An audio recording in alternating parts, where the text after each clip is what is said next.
नमस्कार साथियों, KVS TGT Hindi श्रृंखला में आपका स्वागत है। मैं वीरेन एक बार बीटेक क्लासेस की तरफ से आप सभी लोगों का स्वागत करता हूं। साथियों, आज हम लोग पढ़ेंगे राम लक्ष्मण परशुराम संवाद, जो कि तुलसीदास जी द्वारा रचित है। बहुत ही अच्छा संवाद है और ये परीक्षा की दृष्टि से बहुत ही महत्वपूर्ण है। तो जो लोग चैनल पे हैं पहली बार, सब्सक्राइब कर लें, लाइक शेयर करते चलें। और आप लोगों से एक बात और है कि जो भी वीडियो देखते हैं उसको कम से कम समय दीजिए, चाहे 1.5 गुना या 2 गुना स्पीड बढ़ाकर आप देखिए, लेकिन उसको एटलीस्ट समय दीजिए, क्योंकि आप स्किप करके देखते हैं तो आपको भी कुछ समझ में नहीं आएगा और आप अपना समय बेकार करते हैं। तो चलिए समय न व्यस्त करते हुए शुरू करते हैं। और काव्य खंड पढ़ रहे हैं हम लोग, और काव्य खंड को पढ़ने का मजा अगर काव्य खंड की शैली से ही किया जाए तो मजा दोगुना होता है। फिर मैं बोलूंगा कि ये काव्य खंड है और उसको उसी की भाषा में पढ़ा जाना चाहिए। क्योंकि राम लक्ष्मण परशुराम संवाद जो है वो अवधी भाषा में लिखा गया है, तो इसमें आपको कुछ शब्द ऐसे मिलेंगे पढ़ने के लिए जिनका उच्चारण थोड़ा कठिन होगा और उसका अर्थ उससे भी थोड़ा अलग होगा। तो धैर्य रखकर सुनते रहिएगा, और आशा है कि अगर आप एक बार ये पूरा देख लेंगे तो दोबारा आपको देखने की जरूरत नहीं पड़ेगी, सारे डाउट क्लियर हो जाएंगे। व्याख्या के साथ साथ मैं आपको अर्थ भी बताता चलूंगा। उससे पहले एक बार एक नजर में पूरा परशुराम लक्ष्मण संवाद पढ़ लेते हैं, उसके बाद हम आपको बताते हैं किसको किस तरीके से व्याख्या करनी है। तो चूंकि ये चौपाई छंद है, छंद विधा जो भी है वो गाकर सुनाई जाती है, गाकर पढ़ी जाती है। चूंकि आप लोगों ने तुलसीदास जी रचित रामायण पढ़ा होगा, तो उसमें जो है पूरा जो है चौपाई और दोहे के फॉर्म में है। तो चलिए पढ़ते हैं। तो पढ़ने का जो तरीका है वो इस तरीके से है। नाथ संबुधन भंज निहारा, होई हो क्यों एक दास तुम्हारा, आवस काहु कहे किन मोही, सुनि रिसाई बोले मिन कोही, सेवक सो जो कर सेवकाई, आदि करनी करी करे लड़ाई, सुनहु राम शिव जय शिव धन तोरा, सहस्त्र बाहु सम सो रिपु मोरा, सो बिलगाई बिहाऊ समाजा, न तुम्हारे जय हैं सब राजा, सुनि मुनि बचन लखन मुस्काने, बोले परसु धर अवमाने, बहु धनु ही तोरी लरिकाई, कबहु न असरिस कीन्ह गुसाई, ये धनु ही पर ममता कही हेतु, सुन रुसाय कहे भ्रग कुल केतु। लास्ट में नीचे लिखा है दोहा, रे नृप बालक काल बस, बोलत तो न संभार, धनु ही सम त्रिपुरारि धनु, विदित सकल संसार। तो इस तरीके से ये पूरा है, और इसको जो लोग गाते हैं तो गाने की जो धुन है कुछ इस तरीके से है। नाथ शंभु धनु भंज निहारा, होई है क्यों एक दास तुम्हारा, आयस काहू कहे किन मोही, सुन रिसाई बोले मुनि कोही। तो इस तरीके से आप गा कर भी इसको देख सकते हैं। काफी अच्छी चीजें हैं, मैंने पढ़ के सुना दिया और ये आपके बोर्ड पर लिखा हुआ है, इसको आप स्क्रीनशॉट ले लीजिएगा। तो चलिए शुरू करते हैं इसकी व्याख्या करना किस तरीके से है। प्रसंग में आप देखेंगे तो आप लिख सकते हैं क्षितिज भाग 2 कक्षा 10 में पाठ्य पुस्तक जो है उससे अवतरित राम लक्ष्मण परशुराम संवाद तुलसीदास जी द्वारा रचित ये छंद है, और इसमें जो ये परशुराम लक्ष्मण संवाद है ये व्याख्या वहीं से ये अवतरित है। तो इसमें एक कहानी बता देते हैं कि ये कहानी उस समय की है जब श्री राम जी जनकपुरी में होते हैं और माता सीता का जो है स्वयंवर हो रहा होता है। तो देश विदेश से राजा महाराजा आते हैं और उसमें जो है और भी बहुत सारे लोग उपस्थित होते हैं। तो बात ये होती है कि अगर जो लोग हैं ये जो धनुष है शिव धनुष उनको तोड़ देंगे तो जो है सीता जी का स्वयंवर उन्हीं के साथ हो जाएगा। तो ये स्थिति होती है और उसी स्थिति को लेकर के ये बातें कही गई हैं।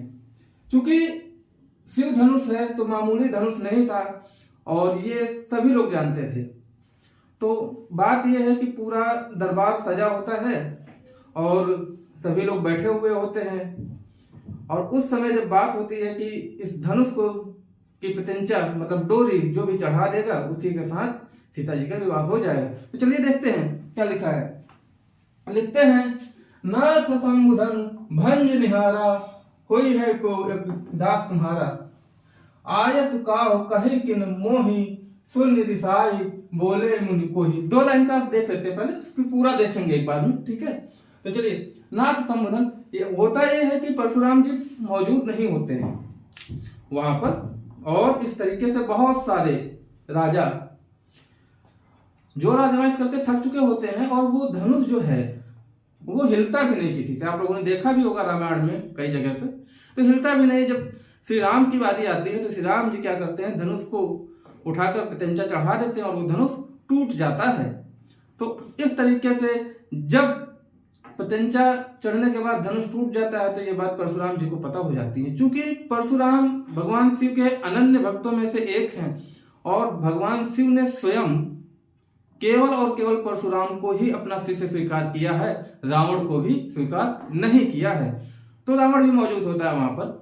तो जैसे प्रत्यंचा चढ़ी और शिव धनुष टूटा वैसे ही परशुराम जी को पता हो जाता है कि शायद ऐसा हो रहा है कि हमारे प्रभु हमारे इष्ट की जो धनुष थी वो किसी ने तोड़ दिया। कौन है ऐसा इस संसार में जो प्रभु के धनुष को तोड़ सकता है। कहा है, नाथ संबुधन भंज निहारा, होई हो कोई एक दास तुम्हारा। यह बात तब है जब परशुराम आते हैं और गरज कर पूछते हैं कि कौन है ऐसा इस सभा में जिसने हमारे त्रिपुरार की धनुष, त्रिपुरार मतलब होता है भगवान शिव, त्रिपुरार की धनुष को तोड़ दिया है। तो श्री राम जी आते हैं और उनसे प्रार्थना पूर्वक कहते हैं, प्रभु नाथ संबुधन भंज निहारा, हे प्रभु शंभुधन, शंभु मतलब है भगवान शंकर और धन मतलब है धनुष, भंज निहारा मतलब होता है तोड़ना, खंडित करना, हुई है मतलब होगा, क्यों मतलब कोई एक, क्यों एक मतलब कोई एक, दास मतलब तुम्हारा ही दास होगा या तुम्हारा ही शिष्य होगा। तो प्रभु श्री राम जी परशुराम से बोलते हैं कि हे प्रभु, जिसने भी इस धनुष को खंडित किया है कोई और नहीं, सिर्फ और सिर्फ आपका दास हो सकता है। आयस काहु कहा किन मोहि, सुन रिसाई बोले मुनि कोहि। कहते हैं आयस मतलब होता है आज्ञा पाकर, काह मतलब आज्ञा पाकर कहिए क्या बात है हमसे, मोहि मतलब हमसे, सुन ये बात सुनकर, रिसाई मतलब गुस्सा हो जाना, बोले मतलब बोलना, मुनि मतलब परशुराम जी से जो इस समय मुनि का वेश बनाए हुए, कोहि मतलब होता है क्रोधी। मैं अभी सारे जो है अर्थ लिखता चलूंगा, आपको एक बार ये व्याख्या हो जाने दीजिए, पेशेंस रखिएगा, ठीक है, नहीं तो फिर मजा नहीं आएगा। तो कह रहे हैं कि आयस पाओ, ऐसे जाते हैं और हाथ जोड़ करके बोलते हैं कि हे प्रभु आज्ञा दीजिए मुझे, और क्या बात है बताइए। तो जैसे ही इतनी बात बोलते हैं कि आपका ही कोई दास है जिसने जो है ये धनुष को भंग किया है, अब आज्ञा दे करके मुझे बताइए कि क्या बात है, हमसे कहिए। तो ये बात सुन करके परशुराम जी को और क्रोधित क्रोध आ जाता है। ये लिखा है कि आयस कहो कहे किन मोहि, सुन रिसाए बोले मुनि कोहि। मतलब कि जो मुनि है आपके वो क्रोधित हो जाते हैं। इतनी बात सुनकर राम जी के विनम्र निवेदन करने पर भी ये बात जो है सुनकर गुस्सा हो जाते हैं। सुनहु सेवक सो जो करे सेवकाई, अरे करनी करे लड़ाई। तो परशुराम जी कहते हैं कि सेवक हो तुम, ये कह रहे हो राम कि तुम सेवक हो, अगर सेवक होते तो केवल सेवकाई का काम करते, सेवा करने का काम करते। अरे करनी, अरे मतलब होता है शत्रु, और करनी मतलब शत्रु की तरह कार्य करने वाला जिसने किया है और इस काम को कर केवल लड़ाई को जन्म दिया है। तुम जो है हमारे शिष्य तो नहीं हो सकते। सुनहु राम जो शिव धन तोरा, सहस बाहु सो सम सो रिपु मोरा। उन्होंने कहा सुनहु राम, सुनो मतलब सुनो, राम मतलब राम, जय मतलब यह शिव धन, ये जो शिव धन है, तोरा मतलब तोड़ा है, भंग किया है तुमने, सहस बाहु सम सहस्त्रबाहु का नाम आपने सुना होगा, उनका नाम था कीर्तिवीर अर्जुन, ठीक है, जिन्होंने रावण को अपने महल में कैद रखा था और श्री शिव का आदेश पाकर परशुराम जी ने रावण को बंदी गृह से मुक्त कराया था। ये आप देख सकते हैं, यूट्यूब पर आपको मिल जाएगा। कह रहे कि सुनो हो राम जय शिव धनुष तोड़ा, हे राम सुनो, ये जो शिव धनुष है जो तुमने तोड़ा है, वो सहस्त्रबाहु जो कीर्तिवीर अर्जुन था उसके बराबर मेरा जो है शत्रु है। रिप मतलब होता है शत्रु, सम मतलब बराबर होता है, मोरा मतलब मेरा।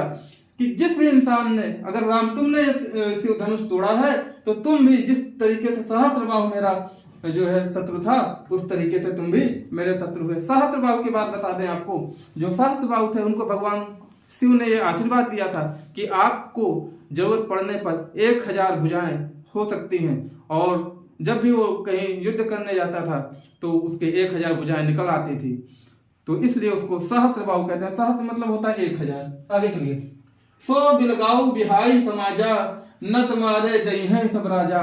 कहने लगे कि सो बिलगाऊ, बिलगाऊ मतलब होता है अलग, और बिहाई मतलब इस समाज से अलग हो जाए। जैसे कि गांव में कहते हैं बिगलाया देन, बिलगाया देन मतलब बिलगाया मतलब अलग कर देना, बिलगाया खाई नहीं है, तो बिलगाया मतलब होता है कि अलग कर देना, किसी चीज में से, किसी अच्छी चीज में से कुछ अच्छा चीज निकाल के उसको खत्म कर देना, हटा देना, उसको कहते हैं बिलगाई।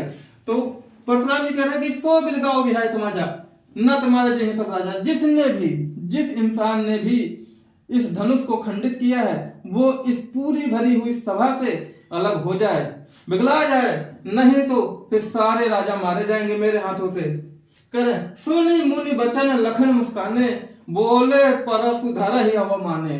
कह रहे हैं कि ये सारे वचन सुनकर उनके जो छोटे भाई श्री राम के छोटे भाई लखन हैं, उन्होंने कहा, मुस्का करके कहा, और सुने मुनि बचन लखन मुस्काने, परशुराम जी के जो ये वचन है, जो ये भाषा है कि सारे राजा मारे जाएंगे, नहीं जिसने तोड़ा है वो अलग हो जाए, ये इस बात को सुनकर जो है बोलते हैं, मुस्काने लगते हैं। परशुधर अवमान है मतलब कि, और उनकी अवमान मतलब होता है कि उनको थोड़ा सा ये कह सकते हैं कि बिना आज्ञा के उलाहना देते हुए उनसे उन्होंने कहा, बोले परशुधर अवमाने, बहुत ही अजीब ढंग से उनको जवाब देते हैं। सब धुन ही तोरी लड़काई, उन्होंने कहा, लक्ष्मण जी खड़े हो गए, बोले सब धुन ही तोरी लड़काई, कबाहू न असरिस कीन गोसाई। कहने लगे कि हे प्रभु, आप इस तरीके से गुस्सा हो रहे हैं, उजट हो रहे हैं, ये अच्छी बात नहीं है। ये जैसा धनुष टूटा वैसे हमने बचपन में बहुत छोटी छोटी धनुहियां तोड़ दी हैं। धनुहियां मतलब जो बचपन में बनाई जाती हैं, ये सारी धनुहियां हमने तोड़ दी है। आज तक तो आपने ऐसा कभी गुस्सा नहीं किया। कबहू न असर कीन होता है, कबहू मतलब कभी भी, अस मतलब इस तरीके से, ऋषि मतलब होता है गुस्सा करना, कीन मतलब करना, और गोसाई मतलब हे प्रभु। कह रहे कि हे प्रभु, हमने बचपन में बहुत सारी धनुहियां तोड़ दी हैं, और आप जिस तरीके से गुस्सा कर रहे हैं ये शोभा नहीं देता है। आज तक हमें ऐसा कुछ नहीं मिला। यही धन पर ममता कही है तू, सुन रिसाय कहे भ्रगल कुल केतु। कह रहे हैं कि हे प्रभु, ये बताइए, आप इतना विचलित हो रहे हैं और इतना क्रोधित हो रहे हैं, ये जो धनुही है, ये जो धनुष है, ये धनुष पर इतनी ममता किस हेतु है, किस बात के लिए इतनी ममता है? और ये बात सुनकर, सुन रिसाय कहे भ्रगकुल केतु, और ये बात सुनकर भ्रगकुल केतु जो है, भ्रगकुल केतु किसको कहा गया है? भ्रगकुल केतु परशुराम जी को कहा गया। परशुराम जी के पिता का नाम था भृगु ऋषि। भृगु ऋषि बहुत ही क्रोधित थे। इनके बारे में एक कहानी है, फिर कभी बताएंगे, क्योंकि अभी समय बहुत कम है। तो ये बात सुनकर भृगकुल केतु मतलब भृगु ऋषि के कुल के केतु मतलब पुत्र, ठीक है। भृगु ऋषि के कुल मतलब परिवार के, केतु मतलब पुत्र, ठीक है। एक एक शब्द को तोड़ करके जब आप पढ़ेंगे तो उसमें से बहुत अच्छा शब्द का अर्थ निकलेगा, और आपको कभी भी अर्थ का अनुवाद करने में कभी भी प्रॉब्लम नहीं आएगी। तो चलिए नीचे देखिए, अब क्या कहते हैं परशुराम जी। रे नृप बालक काल बस, बोलत ते ही न संभाल, धन हुई समति पुरारी धन, विदित सकल संसार। तो अब उन्होंने दोहा के फॉर्म में, ये नीचे दोहा लिखा है, ऊपर की चौपाइयां थी, नीचे का दोहा है, पहले में 13, बाद में 11 होती है। ग्रामर पढ़ाएंगे तब हम बताएंगे आपको। कह रे नृप बालक काल बस, बोलत तो ही न संभार, धनु ही सम त्रिपुरारी धनु विदित सकल संसार। तो इस तरीके से उन्होंने कहा कि रे नप बालक, रे मतलब है, नप मतलब होता है राजा, बालक मतलब बालक, हे राजा के पुत्र, कालवश मतलब मृत्यु की गोदी में खड़े होकर के तुम अपनी भाषा को संभाल के बोल नहीं रहे हो। धनु ही है ये जो धनुष है, ये त्रिपुरार की धनु ही है, मतलब प्रभु हमारे इष्ट श्री शिव की धनुष है, और इस बात को पूरा संसार जानता है। तुम इसको धनु ही की जो है व्याख्या दे रहे हो कि बचपन में खेलने वाली धनु ही है ये, ऐसा नहीं है। तो इस तरीके से ये अर्थ समाप्त हुआ। आशा है कि आपको एक एक अर्थ का, एक एक लाइन का अर्थ समझ में आया होगा। अब हम आपको हर चीज का अर्थ फिर से बता देते हैं। देखिए, नाथ मतलब है, नाथ का मतलब है भगवान, भगवान, ठीक है, भगवान या प्रभु। शंभु मतलब है, केवल शंभु का मतलब बता रहे हैं, शंभु का मतलब है शिव, शंकर या शिव या शंभु जो भी कह लो, और धनु मतलब होता है धनुष, ठीक है। भंज निहारा मतलब तोड़ना, भंज निहारा मतलब तोड़ना, ठीक है, समझते रहिएगा। होई है मतलब होगा, ठीक है। क्यों मतलब कोई, एक मतलब एक ही होता है। दास मतलब होता है सेवक, दास मतलब होता है सेवक, और तुम्हारा मतलब आपका, ठीक है, समझ में आ रहा है। कोही मतलब होता है क्रोधी, ठीक है। मुनि मतलब होता है साधु, मतलब क्रोधी साधु, अर्थात परशुराम, परशुराम, ठीक है, समझते चलिएगा आप लोग। रिसाई मतलब होता है गुस्सा करना, गुस्सा करना, छोटा छोटा है, समझते रहिएगा, लिखते रहिएगा, गुस्सा करना। सुन मतलब होता है सुनना, सुन मतलब होता है सुनना। उसके बाद आयुष मतलब होता है आज्ञा पाकर, आज्ञा पाकर, ठीक है। का मतलब होता है कहना, ठीक है। कहन मतलब फिर यहाँ पे कहने से ही तात्पर्य है, और मोहि मतलब होता है हमसे, ठीक है। सेवक मतलब होता है सेवा करने वाला, अर्थात शिष्य, सेवा करने वाला अर्थात शिष्य कह सकते हैं। सो मतलब होता है जो कि, ठीक है, मतलब सो मतलब वह जो कि, करे मतलब होता है करना, सेवकाई मतलब सेवा करना, सेवा करना। कंफ्यूज मत होइएगा, यहाँ पे सेवा करने वाला है और यहाँ पर सेवा करना है। अरे मतलब है, अब इसको तोड़ लीजिए, अरे को दो भाग में कर लीजिए। अरे मतलब होता है शत्रु, दुश्मन, ठीक है, और करने मतलब जो है शत्रु की बात कार्य करता है, ठीक है। शत्रुता के कार्य, शत्रुता के कार्य करने वाला, करने वाला, ठीक है। करी मतलब करना होता है, करी लड़ाई, लड़ाई का मतलब है लड़ाई, और करी मतलब होता है फिर करना, ठीक है, समझते रहिएगा। सुनो राम, सुनो मतलब सुनना, सुनो। राम मतलब राम है, जय मतलब जो, ठीक है। शिव धन मतलब शिव धनुष, शिव धनुष। तोड़ा मतलब है तोड़ना या तोड़ा, तोड़ा या तोड़ना। सहस्रबाहु मतलब है कीर्तिवीर अर्जुन, कीर्तिवीर अर्जुन, उसको सहस्रबाहु भी कहते हैं, अर्जुन। सम मतलब होता है समान या बराबर, समान या बराबर। सो मतलब वो, ठीक है। रिपु मतलब होता है शत्रु, फिर यहाँ पे समझ लीजिए शत्रु। मोरा मतलब होता है हमारा, ठीक है, चलते रहिएगा, एक एक बता रहे हैं, ठीक है। आगे सो मतलब वो, बिलगाई मतलब अलग हो जाए, अलग होना, अलग हो जाए, ठीक है। बिहारी मतलब इस समाज से, इस समाज से। ना मतलब होता है नहीं, ता मतलब है तो, मारे मतलब होता है मारना, जय मतलब होता है जाएंगे, जाएंगे। सब राजा मतलब सारे राजा, सारे राजा जो उपस्थित हैं उस राजमहल में, याद करते चलिएगा। सुन मतलब होता है सुनना, फिर सुनना। मुनि वचन मतलब होता है साधु के वचन, साधु के, साधु के, साधु के वचन। लखन मतलब है लक्ष्मण, लक्ष्मण। मुस्काने मतलब होता है मुस्कुराना, मुस्कुराना, ठीक है। बोले मतलब बोलना। परसु धरे अवमाने मतलब क्या होता है, फरसा धरने वाले, परसु धरने वाले क्या है, परशुराम, परशुराम, जो कि जो है फरसे को धारण किए हुए है, ठीक है। अवमान्य मतलब है, अवमान्य का मतलब होता है कि बिना आदर के, आदर के, या आप कह लीजिए निरादर से, निरादर से। अवमान्य मतलब होता है ना, मतलब कि जैसे आपको कोई गुस्सा कर रहा है तो आप उसके क्या हाथ पैर जोड़ेंगे क्या, ऐसा नहीं होता ना। सब लोग नहीं जो है उसको बर्दाश्त कर पाते हैं, क्योंकि सब लोगों के पास इतनी क्षमता नहीं होती है। तो लक्ष्मण जी तो वैसे भी शेषनाग के अवतार बोले जाते हैं, तो ये कितनी सच्चाई है मुझे नहीं पता। तो उनके पास गुस्सा बहुत था, तो वो तुरंत खड़े हो गए और बिना किसी जो है आदर के उनसे जवाब देने लगे। कहने लगे सब धनु, सब मतलब सारी, सब सारी। धनुष मतलब होता है धनुष, धनुष, छोटे धनुष, ठीक है, छोटे धनुष कर, छोटे धनुष, ठीक। तोरी मतलब आपकी, लड़काई मतलब होता है बचपन में, बचपन में कह रहे आपकी धनुष की तरह हमने बहुत ही बचपन में धनुइया तोड़ी। कबहू मतलब कभी भी, कभी भी। ना मतलब फिर वही नहीं। अस मतलब होता है इस तरह है, इस तरह। रिस मतलब होता है गुस्सा करना, रिसाना, गुस्सा करना।